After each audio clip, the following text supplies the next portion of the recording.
Okey tuan-puan, hari ini saya bersama salah seorang achievers Public Goal. Saya nak minta beliau perkenalkan diri dan kenapa buat bisnes Public Goal. Salam perkenalan, nama saya Nurul Ainatul Mardia. Saya adalah seorang jururawat kesihatan di salah satu fasiliti klinik kesihatan kerajaan lah.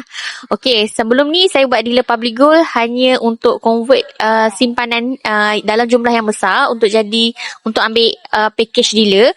Lepas tu bila saya seronok menyimpan emas, saya share dengan kawan-kawan dan ramai yang nak mulakan tabungan emas sebab sangat mudah di Public Goal. Boleh bermula daripada RM100, simpan sikit-sikit, tak ada komitmen bulanan.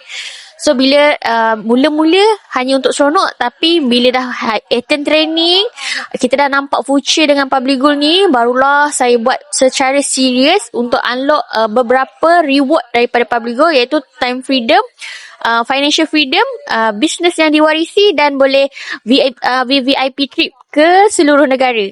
Dan sekarang saya bersama dengan Cik Hairia, trip ke Yogyakarta. Ini trip saya yang pertama. Dia yang bermilih untuk nak membuat bisnes. Saya boleh cadangkan tuan-puan untuk bisnes Public Goal. Satu, sebab sistem model dia bersistem. Yang kedua, kita ada tim yang sangat hebat. Tim kita dah sediakan semua. Tuan-puan nak gambar, ada video, ada skrip, ada posting, ada poster, ada skrip, ada. Semua sangat mudah. Tinggal nak buat je. Okay, so tuan-puan kalau berminat nak mulakan perjalanan menjadi dealer Public Goal, boleh kontak Cik Khairia untuk jadi dealer di bawah bimbingan beliau. Okay. Follow saya rapat-rapat untuk ilmu emas dan kewangan. Isi batasan up ataupun hubungi saya akan bantu sebaiknya. Desire Future with Goal.